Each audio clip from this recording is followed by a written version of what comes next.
दोस्तों, आज हम इस वीडियो में देखेंगे नोबेल पुरस्कार 2020 के बारे में। 2020 में सभी क्षेत्र में वितरण हो चुका है दोस्तों, नोबेल प्राइज़ का ऐलान हो चुका है। किन-किन व्यक्तियों को मिला है, किस-किस क्षेत्र में, किस कार्य के लिए मिला गया है, वो हम पूरा डिस्कस करेंगे इस वीडियो में। वेलकम फ्रेंड्स, मैं हूं कृष्णा और आप सभी का स्वागत करता हूं अभ्यास ऑनलाइन क्लास की इस नए वीडियो में। तो चलिए दोस्तों, वीडियो स्टार्ट करते हैं और सभी जानकारी को एकत्रित करते हैं दोस्तों, क्योंकि हर कॉम्पिटिशन एग्जाम में इस यहाँ से क्वेश्चन पूछा ही जाता है। दोस्तों चलिए बात कर लेते हैं नोबेल प्राइज़। दोस्तों नोबेल प्राइज़ की जो शुरुआत है नोबेल पुरस्कार के नोबेल फाउंडेशन द्वारा की गई है। यह पुरस्कार स्वीडन के वैज्ञानिक अल्फ्रेड बर्नहार्ड नोबेल के नाम पर दिया जाता है। दोस्तों अल्फ्रेड बर्नहार्ड नोबेल जो है बचपन से ही विज्ञान के प्रति ज़्यादा रुचिकर थे, और अगर इसकी फैमिली बैकग्राउंड की बात करें तो काफ़ी रिच फैमिली बैकग्राउंड से बिलोंग करते थे।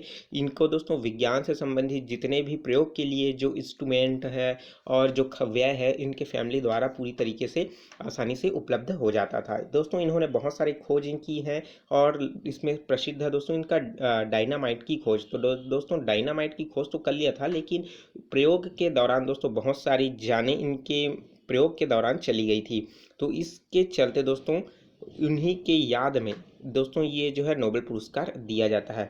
अब दोस्तों ये जो है नोबेल फाउंडेशन के द्वारा दिया जाता है। तो दोस्तों नोबेल फाउंडेशन की स्थापना कब हुई है? 29 जून सन 1900 में ये स्थापित हुई है, और इसके नोबेल पुरस्कार की जो शुरुआत हुई है वो 1901 से हुई है। स्थापना कब हुई है? 29 जून 1900 में, और 1901 से यह प्रारंभ हुआ है। दोस्तों जब ये स्टार्ट में प्रारंभ हुआ था तो ये कुल मिलाकर के स्टार्टिंग में 5 क्षेत्रों में दिया जाता था, लेकिन अगर वर्तमान में अगर बात करें तो वर्तमान में 6 क्षेत्रों में ये दिया जाता है। ठीक है, तो इसमें एक्स्ट्रा कौन सा जुड़ा है? वो है दोस्तों इकोनॉमिक, अर्थशास्त्र का क्षेत्र जो है वो 6वें नंबर पर आ गया है। ठीक है, पहले 5 क्षेत्र में ही दिया जाता था। चलिए अब बात कर लेते हैं और इम्पोर्टेंट बात फैक्ट के बारे में। दोस्तों फाउंडेशन का उद्देश्य केवल ये है कि नोबेल प्राइज का आर्थिक संचालन करना है। इस फाउंडेशन में कुल 5 लोग होते हैं दोस्तों, 5 लोग होते हैं। 5 में से एक जो है दोस्तों वहाँ का अध्यक्ष होता है, प्रेसिडेंट होता है, और बाकी 4 जो है बाकी सदस्य होते हैं। ठीक है, इस फाउंडेशन के मुखिया का चयन जो है स्वीडिश का किंग ऑफ काउंसलिंग करता है। स्वीडन का जो है दोस्तों किंग ऑफ काउंसलिंग करता है। और साथ ही साथ दोस्तों हर साल अक्टूबर में नोबेल पुरस्कार का ऐलान होता है, और जिस तरीके से दोस्तों इस वर्ष भी 2020 का ऐलान अक्टूबर में हुआ है। और लेकिन ऐलान तो अक्टूबर में होता है, लेकिन कब दिया जाता है? 10 दिसंबर को दिया जाता है। ठीक है, 10 दिसंबर को इनकी पुण्यतिथि होने की वजह से दोस्तों इसको दिया जाता है 10 दिसंबर को। ठीक है, और दोस्तों इस पुरस्कार के रूप में क्या क्या मिलता है? जो विजेता होता है उसको उसको दोस्तों 23 कैरेट का सोने से बना हुआ 20 ग्राम का पदक होता है, अर्थात गोल्ड मेडल होता है, जो आपने देखा होगा। और साथ ही साथ एक प्रशस्ति पत्र दिया जाता है। ये दोनों मिलने के साथ साथ दोस्तों 1 करोड़ स्वीडिश क्रोना अर्थात जो है 10 लाख डॉलर दी जाती है। लेकिन दोस्तों इस वर्ष 2020 में 10 लाख डॉलर के बजाय दोस्तों 11 लाख डॉलर देने की बात कही गई है। और दोस्तों जितने भी कैंडिडेट इसमें विजित होते हैं, जिनका नाम आता है, जो जीतते हैं नोबेल प्राइज़, वो जो है दोस्तों अगर एक ही क्षेत्र में अगर 2 कैंडिडेट हैं तो उन दोनों को आपस में बांट दिया जाता है। ठीक है, अगर इसके क्षेत्र की बात करें दोस्तों तो 6 क्षेत्रों में दिया जाता है। ये बेसिक नॉलेज दोस्तों अभी आपको पता ही होगा कि इतना सारा चीज़ मैंने बताया है वो सबसे बेसिक चीज़ें हैं। ठीक है, तो ये 6 क्षेत्र कौन कौन से हैं? आपका भौतिकी का क्षेत्र है, रसायन विज्ञान का क्षेत्र है, चिकित्सा विज्ञान का क्षेत्र है, साहित्य का क्षेत्र है, अर्थशास्त्र का क्षेत्र है, और शांति का क्षेत्र है। इस तरीके से दोस्तों 5 ऐसे क्षेत्र हैं, 6 क्षेत्र हैं जहां पास दिया जाता है। यह पुरस्कार इन 6 क्षेत्रों में सर्वोच्च पुरस्कार माना जाता है। ठीक है, विश्व का सर्वोच्च पुरस्कार क्या है? नोबेल पुरस्कार है। ठीक है, चलिए अब बात कर लेते हैं दोस्तों। अब देखिए इसमें जो है हमारे पास जो क्षेत्र हैं, अलग अलग क्षेत्र है। ठीक है, जैसे फिजिक्स हो गया, केमिस्ट्री हो गया। तो ये दोस्तों फिजिक्स और केमिस्ट्री, इनके क्षेत्र का जो किन व्यक्ति को नोबेल प्राइज़ मिलेगा, ये जो है दोस्तों royal Swedish academy of sciences के द्वारा निर्धारित किया जाता है, जिनके द्वारा फिजिक्स केमिस्ट्री के नोबेल प्राइज़ के विजेता को चयनित किया जाता है। उसी तरीके से दोस्तों चिकित्सा के क्षेत्र में किसे मिलेगा? वो जो है दोस्तों Swedish royal Caroline medico surgical institute द्वारा विजेता का नाम घोषित किया जाता है। ठीक है, तो उसी तरीके से दोस्तों स्वीडिश एकेडमी के द्वारा साहित्य के नोबेल पुरस्कार की घोषणा की जाती है। और उसी तरीके से दोस्तों अगर हम लोग शांति की बात करें तो शांति का जो क्षेत्र में दिया जाने वाला पुरस्कार है दोस्तों, उसका जो चयन है वो नॉर्वे पार्लियामेंट्स अवार्ड्स के द्वारा किया जाता है। और दोस्तों मैं बता दूं कि जो जितने भी नोबेल प्राइज़ हैं वो स्टॉकहोम में दिए जाते हैं, लेकिन हमारा जो शांति का नोबेल प्राइज़ है वो ओस्लो में दिया जाता है। ओस्लो क्या है दोस्तों, नॉर्वे की राजधानी है ओस्लो। ठीक है, तो ओस्लो में दिया जाता है। किसी एक क्षेत्र में एक साल में अधिकतम 3 लोगों को अवार्ड दिया जा सकता है, चौथे व्यक्ति को इसमें इंक्लूड नहीं किया जा सकता। ठीक है, अधिकतम दोस्तों एक क्षेत्र में 3 व्यक्ति को ही दिया जा सकता है। जैसे केमिस्ट्री में हो गया दोस्तों 3 व्यक्ति को, अगर 2020 की बात करें तो फिजिक्स में 3 लोगों को मिला है। ठीक है, तो इस तरीके से अधिकतम 3 व्यक्तियों को दिया जा सकता है। ठीक है, अगर एक ही जो है पुरस्कार 2 व्यक्तियों को मिलता है तो वो आपस में साझा कर लिया जाता है धनराशि को बांटकर। लेकिन दोस्तों केवल धनराशि को ही बांटा जाता है। अगर मेडल की बात करें दोस्तों, जिसमें हमारा 23 कैरेट का 200 ग्राम वाला आपका मेडल है वो दोनों व्यक्तियों को मिलेगा अलग अलग से, और साथ ही साथ प्रशस्ति पत्र जो दिया जाएगा वो दोनों व्यक्तियों को अलग अलग दिया जाएगा। लेकिन जो 11 लाख डॉलर की बात कही गई है तो दोस्तों वो 11 लाख डॉलर जो है दोनों 2 व्यक्तियों में आपस में बढ़ जाएगा। ठीक है, 5.5 लाख और 5.5 लाख डॉलर में। ठीक है, अब उसी की तरह बात करें दोस्तों, जो हमारा 6वां पुरस्कार है अर्थशास्त्र का क्षेत्र में, ठीक है, उसकी जो प्रथम बार जो दिया गया है वो दोस्तों 1968 में दिया गया है। ठीक है, तो पहले जो है सिर्फ 5 क्षेत्र में दिया जाता था, अब जो है दोस्तों 1968 से अर्थशास्त्र में भी शुरू हो चुका है। अल्फ्रेड नोबेल के जीवन में कुल 355 आविष्कार किए गए हैं, जिसमें से दोस्तों डायनामाइट की खोज जो है दोस्तों इंपॉर्टेंट है। ठीक है, पहला शांति नोबेल पुरस्कार की बात करें तो वो दोस्तों 1901 में हेनरी ड्यूरेंट के द्वारा रेड क्रॉस की स्थापना उन्होंने किया था, इसलिए इनको दिया गया है। और साथ ही साथ एक और है दोस्तों, वो क्या कौन सा है, फ्रेडरिक पेसी। ठीक है, फ्रेंच पीस सोसाइटी की स्थापना के लिए संयुक्त रूप से दोनों को दिया गया था। किसको किसको दिया गया था, हेनरी ड्यूनेट और फ्रेडरिक पेसी को। ठीक है, अब दोस्तों आपको पता ही होगा 2014 में पाकिस्तान की एक लड़की है कि उसका नाम क्या है, मलाला यूसुफ। तो दोस्तों इनको मिला है नोबेल प्राइज। वो क्या है, सबसे कम उम्र में प्राप्त करने वाली जो है विजेता है। ठीक है, नोबेल प्राइज सबसे कम उम्र में, मात्र दोस्तों ये जो है मात्र 14 वर्ष की उम्र में इनको जो है यह नोबेल प्राइज प्राप्त हो चुका है। इससे कम उम्र वाले दोस्तों और भी कोई नहीं है। ठीक है, चलिए अब बात कर लेते हैं दोस्तों 2020 में प्राप्त होने वाले नोबेल प्राइज के बारे में। तो दोस्तों सबसे पहला हमारा जो फील्ड है वो है चिकित्सा का क्षेत्र। दोस्तों चिकित्सा के क्षेत्र के लिए नोबेल प्राइज का ऐलान 5 अक्टूबर को कर दिया गया था। दोस्तों इसमें 2 अमेरिकी वैज्ञानिक है दोस्तों और एक जो है ब्रिटिश वैज्ञानिक है। ठीक है, तो आप देख ही सकते हो, इनका फोटो देख सकते हो। अब चलिए बात कर लेते हैं इसके पूरी तरीके से डिटेल में, और इसके याद करने के ट्रिक के बारे में भी देखेंगे और किस क्षेत्र में इनको दिया गया है उसके बारे में देख लेते हैं। ठीक है, तो दोस्तों सबसे पहले बात कर ले तो 5 अक्टूबर को चिकित्सा के क्षेत्र में नोबेल पुरस्कार की घोषणा की गई है। चिकित्सा का नोबेल संयुक्त रूप से 3 वैज्ञानिकों को दिया गया है। 2 वैज्ञानिक कौन कौन सा दोस्तों, जो हार्वे जे अल्टर और माइकल हॉफ्टन है, और एक जो है ब्रिटिश वैज्ञानिक को क्या नाम है उनका, चार्ल्स एम राइस। इनको संयुक्त रूप से दिया गया है। इन तीनों वैज्ञानिकों ने हेपेटाइटिस सी की खोज की है। किसकी खोज की है दोस्तों, हेपेटाइटिस सी की खोज की गई है। हेपेटाइटिस ए और हेपेटाइटिस बी ये दोनों दोस्तों रोग है, और ये हेपेटाइटिस सी की खोज किया गया है इन तीनों वैज्ञानिकों ने मिल करके। तो हेपेटाइटिस ए और बी इनका दोस्तों इलाज हो भी गया है, इनका वैक्सीन भी आ चुका है। हेपेटाइटिस सी का भी है दोस्तों, इसका भी आ चुका है। तो इन सिर्फ वायरस के बारे में इन्होंने खोज करके बताया है। ठीक है, तो दोस्तों अब जान लेते हैं हेपेटाइटिस होता क्या है। तो दोस्तों हेपेटाइटिस 2 ग्रीक शब्द लीवर और जलन, जिसको क्या कहा जाता है, इन्फ्लेमेशन से मिलकर के बना है। ये बीमारी जो है वायरल इन्फेक्शन से होता है।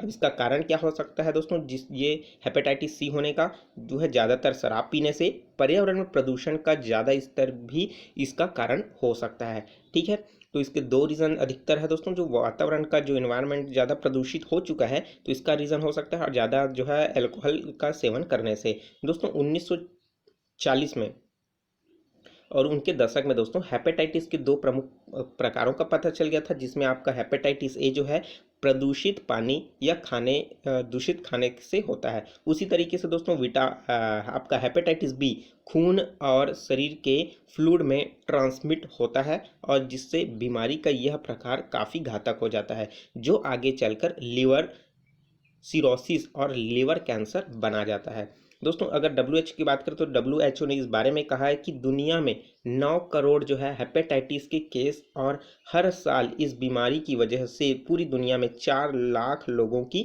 मौत हो जाती है। ठीक है दोस्तों, 7 करोड़ मायने रखता है, 7 करोड़ हेपेटाइटिस से ही केस आता है और 4 लाख लोग पूरी दुनिया में इससे मृत्यु की ओर चले जाते हैं। ठीक है, तो दोस्तों यहाँ पास एक बार फिर से इसका नाम याद रख लेते हैं। ठीक है, तो इसके तीन वैज्ञानिक है। कौन कौन सा दोस्तों? आपका हार्वे जे आल्टर, ठीक है, और आपका माइकल हाफ्टन और एक ब्रिटिश वैज्ञानिक है, कौन? M Rice. ठीक है, तो इस तरीके से दोस्तों ये जो है पूरी तरीके से चिकित्सा के क्षेत्र में प्राप्त करने वाले वैज्ञानिक हैं जिन्हें नोबेल प्राइज मिला गया है। किसके लिए मिला गया है दोस्तों? हेपेटाइटिस सी की खोज के लिए इन्हें नोबेल प्राइज दिया गया है। ठीक है, चलिए अब बात कर लेते हैं दोस्तों फिजिक्स के नोबेल प्राइज के बारे में। तो फिजिक्स के नोबेल प्राइज के दोस्तों 3 कैंडिडेट को भी इसमें दिया गया है, जो royal Swedish academy of sciences में, जैसे मैंने ऊपर बताया है स्टार्टिंग में ही कि इनका चयन जो है दोस्तों royal Swedish academy of sciences के द्वारा किया जाता है।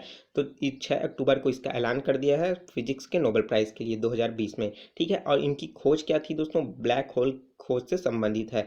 तीनों वैज्ञानिकों का है दोस्तों ब्लैक होल से संबंधित खोज के लिए, जिसमें 2020 का भौतिकी का नोबेल प्राइज इन्हें दिया गया है। अब दोस्तों बात करते हैं फिजिक्स के लिए साल 2020 में किसको किसको मिला है। तो पहला है दोस्तों रोजर पेनरोज, जो कि ब्रिटेन के हैं, और साथ ही साथ दोस्तों रेनहार्ड गेंजेल जो कि जर्मनी के हैं, और उसी तरीके से एड्रिया गेज जो क्या है अमेरिका के निवासी है। इन्हें संयुक्त रूप से पूरी तरीके से नोबेल प्राइज दिया गया है। अब देखिए, अब इसको आप याद भी रख सकते हो, कैसे रख सकते हो? सबसे पहला तो दोस्तों ब्लैक होल से संबंधित इनको दिया गया है। तो दोस्तों पेनरोज क्या करता है? प्रतिदिन जाता है और पेन को अगर ब्लैक होल में डालता है तो क्या होता है दोस्तों? बार बार उसमें पेन चला जाता है, तो क्या हुआ? पेन रोज। तो क्या हुआ? पेन रोज। और ब्लैक होल किससे संबंधित है? फिजिक्स से संबंधित है, तो फिजिक्स में क्या मिला? पेन रोज। उसी तरीके से हम लोग क्या देखते हैं, एक रेनहार्ड गेंजेल, गेंजेल में क्या हो रहा है? गेज आ रहा है।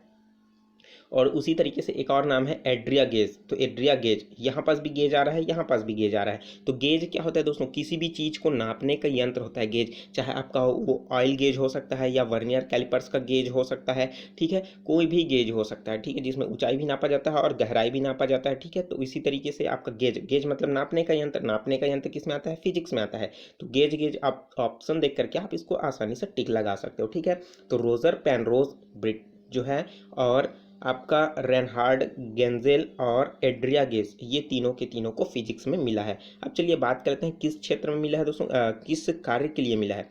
तो दोस्तों यहाँ पास जो है इन्हें ब्लैक होल की खोज के लिए जो है ये मिला है। अब बात कर लेते हैं तो उसमें तीनों को मिला है, लेकिन इसमें रोजर पेनरोज को दोस्तों पूरी तरीके से 50% दिया जाएगा। पूरी तरीके से 11 लाख जो डॉलर है उसका 50% किसको मिला जाएगा दोस्तों? रोजर पेनरोज को मिलेगा। और जो आधी आधी है दोस्तों वो कौन कौन सा? आपका रेनहार्ड गेंजल और एड्रिया गेज, इसको दोस्तों 25% और 25% दिया जाएगा पूरे राशि का। ठीक है, तो दोस्तों रोजर पेनरोज ने ब्लैक होल की खोज की। दोस्तों यह बहुत बड़ी बात है, क्योंकि अल्बर्ट आइंस्टीन ने भी इस बारे में नहीं सोचा था, उस बारे में तर्क लगा ही नहीं पाया था। उस चीज़ को रोजर पेनरोज ने खोज करके उस पर प्रयोग करके सिद्ध करके दिखाया है। ठीक है, अब दोस्तों ब्लैक होल की उत्पत्ति आपको पता ही होगा। ब्लैक होल होता क्या है? ब्लैक होल दोस्तों एक ऐसा पिंड होता है जिसकी ग्रेविटी बहुत ज़्यादा होती है, बहुत ज़्यादा का अर्थात अगर उस वहाँ से अगर दोस्तों कोई प्रकाश भी अगर उसके पास जाता है तो वो उस प्रकाश को भी खींच लेता है, और वो उस प्रकाश का रिफ्लेक्ट जो होना चाहिए वो बाहर भी नहीं आ पाता।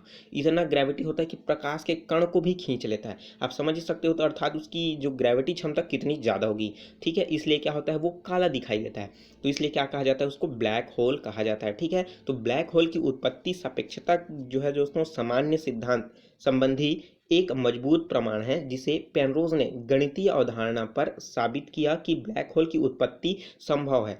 और यह पूर्ण तरह अल्बर्ट आइंस्टीन के सापेक्षता के मान्य जो सिद्धांत है, आप जानते ही होंगे सापेक्षता का सिद्धांत E=mc² जो अल्बर्ट आइंस्टीन के द्वारा बताया गया है, उसी के सिद्धांत का आधारित है। और जो नोबेल समिति के सदस्य अल्फ डेनियल्सन के मुताबिक रोजर ने यह कहने के लिए सैद्धांतिक नींव रखी कि जो वस्तुएं हैं वो ब्लैक होल में ही मौजूद है। अगर आप इसकी तलाश करें तो आप इसको आसानी से पा सकते हो। ठीक है, तो यह बहुत ही सुंदर सा कोटेशन दोस्तों। ये भी कहा गया है कि आइंस्टीन को भी जिसका यकीन नहीं था उस ब्लैक होल को साबित कर दिया। कौन किया?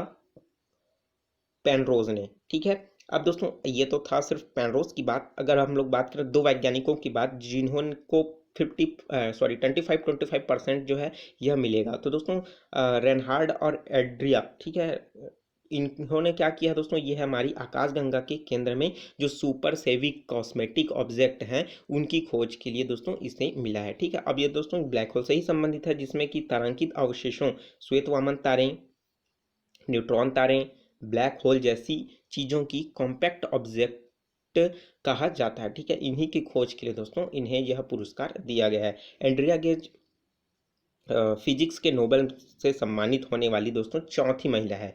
ऐसे पहले जो है दोस्तों 1903 में मैडम क्यूरी को और 1963 में मारिया जियोपार्ट मायर को और 2018 में डोना स्ट्रिकलैंड को यह सम्मान मिल चुका है। अगर हम लोग बात करें दोस्तों तो मैडम क्यूरी की, तो मैडम क्यूरी को ऐसा महिला है जिनको 2 बार दोस्तों नोबेल प्राइज़ मिल चुका है। एक तो फिजिक्स में भी मिला है, एक केमिस्ट्री में भी मिला है।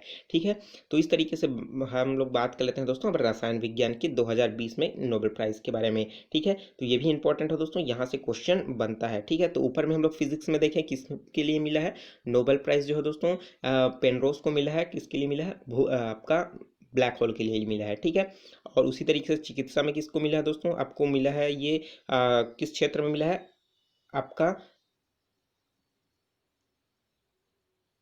हेपेटाइटिस सी के बारे में। अब हम लोग इसमें देख लेंगे दोस्तों रसायन विज्ञान का नोबेल पुरस्कार। तो रसायन विज्ञान का नोबेल प्राइज दोस्तों 2 महिलाओं को दिया गया है। ठीक है, इसमें पहले ऐसी बार हुआ है दोस्तों जिसमें महिलाओं को ही सिर्फ रसायन क्षेत्र में विजेता घोषित हुए हैं। ठीक है, अब दोस्तों स्टॉकहोम में स्वीडिश एकेडमी ऑफ साइंसेज में 7 अक्टूबर को यह ऐलान कर दिया कि रसायन विज्ञान में किस किस को नोबेल प्राइज मिलेगा। तो रसायन विज्ञान के क्षेत्र में 2020 के लिए आपका जीमोन एडिटिंग पद्धति का विकास करने के लिए दोस्तों इमैनुअल चारपेल्टियर जो कि फ्रांस के हैं और उसी तरीके से जेनिफर डाडना जो कि अमेरिका की है, इन दोनों व्यक्तियों को संयुक्त रूप से जो है नोबेल प्राइज दिया जाएगा। अब देखिए, अब इसके नाम को याद रखने की बात करना है। ठीक है, तो दोस्तों जीनोमेटिक एडिटिंग क्या है दोस्तों? जीन, जिसमें से जीन की बात करें, अगर हम लोग बात करें डीएनए की। ठीक है, तो डीएनए ही तो हमारा जीन होता है, उसी के अंदर क्या होता है? हमारा जीन होता है। तो इसमें क्या होता है, इस तरीके से आपने देखा होगा डीएनए, तो इसमें अगर रिपेयर करने की क्षमता, इसमें जेनेटिक जो होता है दोस्तों, कि जैसे हमारा जेनेटिक बात करें जो अनुवांशिक गुण आता है जो बच्चों में आता है, माता से पिता होते हुए बच्चों में जो आता है, वही जो है दोस्तों इसमें पूरी तरीके से बदलाव किया जा सकता है इनके खोज के माध्यम से। ठीक है, और इन्होंने प्रूफ करके भी दिखाया हुआ है, इसलिए इसी खोज के लिए इन्हें नोबेल प्राइज दिया जा रहा है। ठीक है, अब बात कर लेते हैं दोस्तों इसमें जेनेटिक एडिटिंग क्या होता है। तो जैसे यहाँ पर देख सकते हो, यहाँ पर 2 सीढ़ी नुमा आकार होता है। ठीक है, चैन जैसा, उसमें क्या होता है बीच बीच में खांचे बने हुए थे, तो उन्हीं को क्या कर दिया जाता है, बदला जाता है, उन्हीं को ही आपका एडिट किया जाता है, रिप्लेस किया जा सकता है, सुधार किया जा सकता है या फिर पूरी तरीके से चेंज भी किया जा सकता है। तो आने वाले जेनेटिक चीज़ों को ही चेंज करने की जो तकनीक है उसकी खोज इनके द्वारा किया गया है, चारपेंटियर और डार्डना के वैज्ञानिकों के अकॉर्डिंग। ठीक है, तो अब इनके द्वारा दोस्तों इसी की खोज के लिए ये जो है नोबेल प्राइज़ दिया जा रहा है। चलिए अब बात करते हैं, इस साल पहली बार 2 महिलाओं को वैज्ञानिकों को रसायन विज्ञान के क्षेत्र में नोबेल पुरस्कार दिया गया है। आपका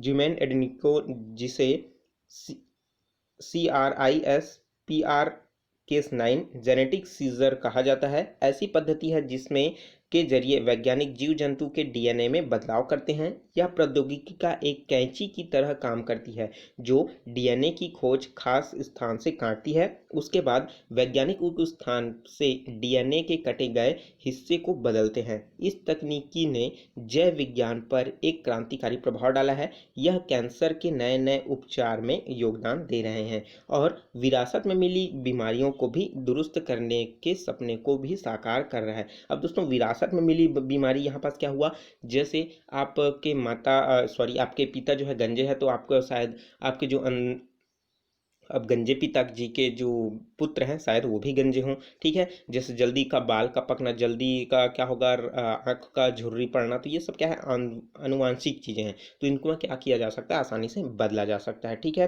तो उसी तरीके से दोस्तों जेनेटिक्स रिसर्च जिसे जीवन चक्र के पुनर्लेखन का एक उपकरण माना है। सबसे पहले तो दोस्तों अब तक 5 महिलाओं को ही केमिस्ट्री के लिए नोबेल पुरस्कार मिल चुका है, जिसमें से मैडम क्यूरी एकमात्र ऐसी महिला है जिन्हें फिजिक्स और केमिस्ट्री दोनों में भी इन्हें मिल चुका है। मैं पहले ही बता रहा हूँ ऊपर में, ठीक है। अब अगर अब पूरे केमिस्ट्री की बात करें दोस्तों, तो अब तक 111 जो वैज्ञानिक हैं उनको यह पुरस्कार दिया जा चुका है। अब बात करें तो दोस्तों साहित्य के नोबेल पुरस्कार के बारे में। दोस्तों साहित्य का नोबेल पुरस्कार इस समय अद्भुत है जो दिया गया है, ठीक है। एक ही व्यक्ति को दिया गया है, उनके सुरीली आवाज़ के लिए ही दिया गया है, ठीक है। किसके लिए दिया गया है, सुरीली आवाज़ के लिए। तो दोस्तों 8 अक्टूबर को स्वीडिश एकेडमी द्वारा साहित्य के लिए 2020 का नोबेल पुरस्कार की घोषणा की गई है। इस वर्ष 77 वर्षीय जो कवयित्री हैं लुइस ग्लुक को 2020 के लिए साहित्य के लिए सम्मानित किया गया है, ठीक है। साहित्य के क्षेत्र में नोबेल पुरस्कार के लिए सम्मानित किया गया है। अब इसको याद कैसे रखना है दोस्तों, यहाँ पर दिया है ग्लुक। ग्लुक मतलब क्या होता है, ग्लू। ग्लू मतलब चिपकना। अब चिपकाते किसको हैं, पुस्तक को, बुक को, ठीक है। तो साहित्य को, ठीक है। तो साहित्य को आप कैसे चिपकाओगे, ग्लुक से। तो ग्लुक क्या है, यहाँ पास महिला है, फीमेल महिला, ठीक है। फीमेल कैंडिडेट बोलने वाला था, ठीक है। तो फीमेल कैंडिडेट हैं जिन्हें साहित्य के क्षेत्र में नोबेल प्राइज मिलने वाला है। तो दोस्तों इससे दोस्तों आप कैसे याद रखोगे, ग्लुक है। ग्लुक मतलब क्या होगा, चिपकना। आप कैसे चिपकेगा, क्योंकि ये क्या है, साहित्य है। तो साहित्य में दोस्तों अर्थात साहित्य किससे, बुक से ही रिलेटेड है। तो बुक है दोस्तों, तो इसको क्या करेगा, वो चिपका देगी, ठीक है। किससे चिपकाएगी, ग्लुक से। तो नाम याद हो गया, ग्लुक किसको मिला है, साहित्य के क्षेत्र में ग्लुक को मिला है। किस काम के लिए मिला है दोस्तों, ये इनकी सुरीली आवाज़ के लिए मिला है, और दरअसल इन्होंने बुक लिखा था उसके लिए मिला है, ठीक है। चलिए बात कर लेते हैं इसके आगे के। तो इसके बेमिसाल दोस्तों काव्यात्मक आवाज़ के लिए यह सम्मान दिया गया है। स्वीडिश एकेडमी के स्थायी सचिव मेंटल माल्व ने स्टॉकहोम में पुरस्कारों की घोषणा करते हुए कहा कि उसकी आवाज़ खूबसूरत होने के साथ साथ व्यक्तिगत अस्तित्व की सार्वभौमिकता बनाती है। अब दोस्तों येल विश्वविद्यालय की प्रोफेसर ग्लुक ने 1968 में फर्स्टबोर्न शीर्षक में अपने संग्रहण की शुरुआत की थी। लुइस ग्लुक के सबसे प्रशंसित संग्रहों में से एक है, वो क्या है, द वाइल्ड आइरिस है, जिसकी प्रकाशन दोस्तों 1992 में हुआ था। इस संग्रहण की एक कविता है दोस्तों स्नो ड्रॉप्स, आप शायद सुने होंगे स्नो ड्रॉप्स, ठीक है। उसमें दोस्तों सर्दियों के बाद के जीवन की चमत्कारी वापसी का वर्णन उसमें किया गया है। और दोस्तों इन्होंने जो है 1993 में अपने संग्रहण द वाइल्ड आइरिस के अनुसार आपका पुलित्जर पुरस्कार से सम्मानित किया जा चुका है। और 2014 में फेथफुल और वर्चुअल नाइट के लिए दोस्तों नेशनल बुक अवार्ड भी ये जीत चुकी है। दोस्तों लुइस ग्लुक जो है दोस्तों 2016 में बॉब डीलर के बाद यह पुरस्कार जीतने वाली पहली अमेरिकन महिला है। साल 2010 की बात करें तो दोस्तों ओल्गा टोकारचुक जो कि 2018 में, और उसी तरीके से दोस्तों स्वेतलाना अलेक्सीविच 2015 में, और एलिस मुनरो आपका है दोस्तों 2013 के बाद साहित्य का नोबेल पुरस्कार जीतने वाली चौथी महिला है। एलिस मुनरो आपको याद होगा 2013 में इसको मिला है, ठीक है। नोबेल की शुरुआत दोस्तों 1901 के बाद हुई थी, जिससे अब तक के लेकर के यह जो सम्मान है पूरी तरीके से 16 महिलाओं को दिया जा चुका है, ठीक है। तो आपको ये नाम याद हो चुका होगा दोस्तों कि लुइस ग्लुक किसको किस क्षेत्र में मिला है, साहित्य के क्षेत्र में नोबेल पुरस्कार मिला है। चलिए अब बात कर लेते हैं दोस्तों शांति का नोबेल पुरस्कार। तो शांति का नोबेल पुरस्कार दोस्तों किसी व्यक्ति को ना देकर के पूरी तरीके से एक संस्था को दिया गया है। उस संस्था का नाम है दोस्तों WFP। WFP क्या है दोस्तों, वर्ल्ड फूड प्रोग्राम। तो दोस्तों नॉर्वेजियन नोबेल समिति ने 9 अक्टूबर सन 2020 को संयुक्त राष्ट्र संघ अर्थात यूएनए के विश्व खाद्य कार्यक्रम WFP को नोबेल शांति पुरस्कार 2020 के लिए सम्मानित करने की घोषणा की है। विश्व खाद्य कार्यक्रम आखिर है क्या, तो विश्व खाद्य संघ जो खाद्य कार्यक्रम है वो पूरी तरीके से दोस्तों भूख से लड़ने वाले संघर्ष प्रतिभागी एवं उसके विभिन्न क्षेत्रों में शांति के कार्य के लिए स्थापित करने एवं उसको बेहतर ढंग से निभाने के योगदान के लिए एवं युद्ध व संघर्ष में भूख को एक हथियार के रूप में प्रयोग किए जाने से रोकने के लिए उनके प्रेरक प्रयासों को ही ध्यान में रखते हुए यह पुरस्कार जो है प्रदान किया गया है विश्व खाद्य कार्यक्रम को। संयुक्त राष्ट्र का विश्व खाद्य कार्यक्रम आपात स्थितियों में, युद्धों से लेकर के नागरिकों तक प्राकृतिक आपदाओं और अकाल के समय खाद्य सहायता प्रदान करता है। अगर बात करें दोस्तों 1901 में, तो नोबेल शांति पुरस्कार की स्थापना के बाद विश्व खाद्य कार्यक्रम WFP को 28वां संगठन माना गया है जिसे यह सम्मान दिया गया है। तो दोस्तों इससे पहला जो है आपका 27 ऐसे संगठन है जिसको यह पुरस्कार प्राप्त हो चुका है। तो दोस्तों अधिकतर जो संगठन को दिया जाता है वो शांति का क्षेत्र में दिया जाता है। ठीक है, तो वर्ल्ड फूड प्रोग्राम के बारे में थोड़ा सा जान लेते हैं। तो वर्ल्ड फूड प्रोग्राम, जिसे शॉर्ट में WPF के नाम से जाना जाता है, अगर इसकी स्थापना की बात करें तो 1961 में इसकी स्थापना हुई है। अगर मुख्यालय की बात करें तो रोम, इटली में क्या है इसकी मुख्यालय है। विश्व खाद्य कार्यक्रम जो है मानव जाति के भलाई के लिए शुरू की गया एक प्रयास है ताकि दुनिया के सभी राष्ट्र समर्थक और सहायता करने के लिए सक्षम हो। विश्व खाद्य कार्यक्रम का संचालन एक कार्यकारी बोर्ड द्वारा किया जाता है जिसमें 36 सदस्य देश शामिल हैं, जिसमें से भारत भी शामिल है। अब बात कर लेते हैं दोस्तों इसकी अध्यक्षता किस तरीके से होती है, इसके कार्यक्रम नियोजन किस तरीके से होता है। तो दोस्तों इसकी अध्यक्षता एवं कार्यक्रम निर्देशक द्वारा किया जाता है। इसकी नियुक्ति संयुक्त राष्ट्र महासचिव और संयुक्त राष्ट्र खाद्य एवं कृषि संगठन के महानिर्देशक द्वारा की जाती है। कार्यक्रम जो निर्देशक है उसके 5 वर्ष के कार्यकाल के बाद फिर से नियुक्त होता है। जिस तरीके से दोस्तों भारत में राष्ट्रपति का चुनाव होता है, उसी तरीके से यहाँ पास व्यक्ति प्रमुख को चुना जाता है जो 5 वर्ष तक कार्य करने के पश्चात वो अपना पद त्याग देते हैं। उसी तरीके से दोस्तों अगर संयुक्त राष्ट्र संघ द्वारा दोस्तों 2015 में अगर भूख की समस्या को खत्म करने की बात कहें तो भारत में दोस्तों पूरी तरीके से यह कार्यरत है, जिसके तहत दोस्तों वर्ष 2030 तक पूरी तरीके से भूखमरी को समस्या को समाप्त करने का लक्ष्य निर्धारित किया गया है। वर्ल्ड फूड प्रोग्राम द्वारा दुनिया का सबसे बड़ा मानवीय संगठन है जो भूख के खिलाफ जंग लड़ता है और खाद्य सुरक्षा को बढ़ावा देने के लिए 2019 में WFP ने 88 देशों में करीब 100 मिलियन लोगों की सहायता प्रदान की है। अब चलिए बात कर लेते हैं, हमारा लास्ट जो है दोस्तों वो है अर्थशास्त्र। अर्थशास्त्र अर्थात इकोनॉमिक के क्षेत्र में किन किन व्यक्तियों को मिला है नोबेल प्राइज, उसके बारे में जान लेते हैं। तो दोस्तों the royal Swedish academy of sciences द्वारा 2020 में 12 अक्टूबर को यह जो है ऐलान हो चुका है कि इकोनॉमिक अर्थशास्त्र में किसे दिया जाएगा। तो अर्थशास्त्र के नोबेल पुरस्कार की घोषणा के लिए दोस्तों पॉल आर मिलग्रोम, आप देख रहे होंगे पॉल आर मिलग्रोम, और एक व्यक्ति है दोस्तों रॉबर्ट बी विल्सन। तो रॉबर्ट आर बी विल्सन, तो इन्हें अर्थशास्त्र के क्षेत्र में नोबेल प्राइज दिया जाएगा, इसके लिए नाम घोषित कर दिया गया है। ठीक है, यह पुरस्कार दोस्तों पॉल आर मिलग्रोम तथा रॉबर्ट बी विल्सन को ऑक्शन थ्योरी में सुधार लाने के लिए यह जो है पुरस्कार दिया गया। अब दोस्तों ऑक्शन थ्योरी क्या है, जो नीलामी के तरीके होते हैं कि कहाँ पास नीलामी किस तरीके से किया जाए जिससे इनकम हो, जिससे ज़्यादा सोर्स बने, जिससे जो है दोस्तों सरकार को फ़ायदा हो, इस तरीके से नए नए सिद्धांत को प्रतिपादित किया गया है इनके द्वारा। तो नीलामी से संबंधित जितने भी है दोस्तों, जिसको अगर इंग्लिश में पूछा जाए दोस्तों ऑप्शन में दिया ऑक्शन थ्योरी, ठीक है, कंफ्यूज मत होइएगा, ऑक्शन थ्योरी नीलामी सिद्धांत एक ही है। ठीक है, तो इन्हीं के खोज के लिए दोस्तों इन्हें जो है नोबेल प्राइज़ दिया जाने वाला है 2020 के लिए। ठीक है, तो उम्मीद करता हूँ दोस्तों आपको पता ही होगा, चल चुका होगा। देखिए अब इसमें इसको याद करने का देख लेते हैं। ठीक है, तो इसमें आया है दोस्तों मिल विल।